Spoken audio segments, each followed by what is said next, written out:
पहलगाम हमले को लेकर देश के भीतर लगातार विवाद बढ़ रहा है। हर दिन नया खुलासा और हर दिन सरकार द्वारा पाकिस्तान को सबक सिखाने के लिए फैसले लिए जा रहे हैं।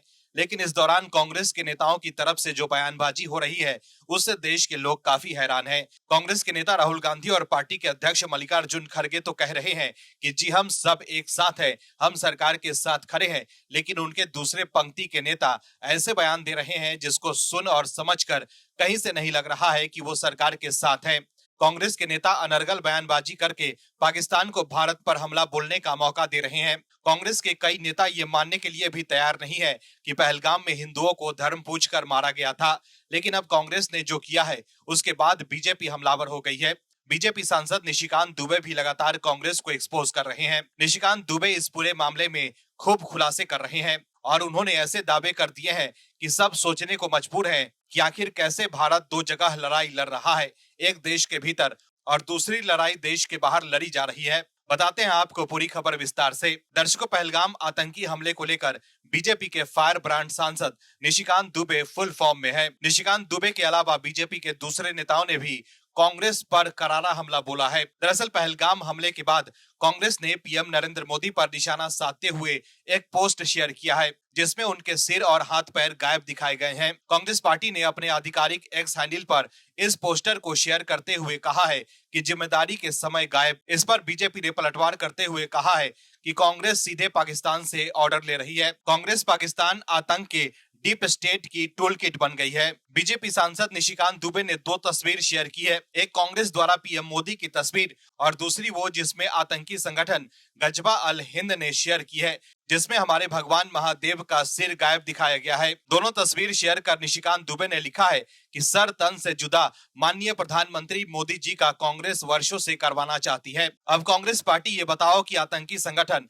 गजबा अल हिंद के साथ आपका क्या संबंध है? दोनों के ट्वीट क्या एक ही आदमी कर रहा है? वहीं बीजेपी नेता अमित मालविया ने कांग्रेस पर सवाल उठाते हुए एक्स पर लिखा है कि जिस तरह कांग्रेस ने सर तन से जुदा वाली तस्वीर का इस्तेमाल किया है, इससे अब कोई संदेह नहीं रह गया है कि ये महज एक राजनीतिक बयान नहीं है, ये मुस्लिम वोट बैंक को पाने की कोशिश है। ये प्रधानमंत्री के खिलाफ एक छिपी हुई उकसावेबाजी है। ये पहली बार नहीं है जब कांग्रेस ने इस तरह की रणनीति अपनाई है।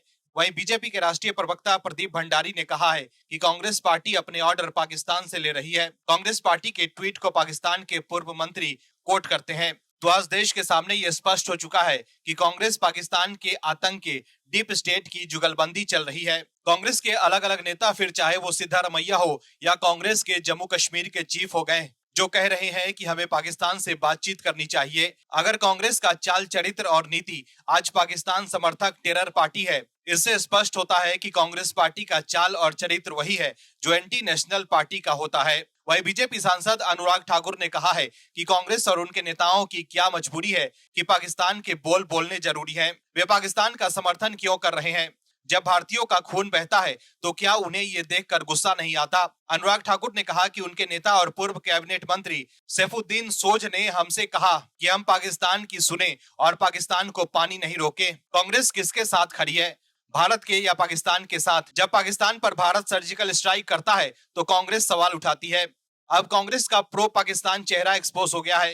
दर्शकों, कांग्रेस ने जिस तरह से पीएम मोदी की ये तस्वीर शेयर की है, उसके बाद बीजेपी भड़क गई है। आप दर्शक क्या कहेंगे? क्या कांग्रेस पहलगाम मामले पर भी राजनीति कर रही है? कमेंट सेक्शन में जरूर बताइए। आप दर्शकों से विनम्र निवेदन है कि चैनल को सब्सक्राइब जरूर करें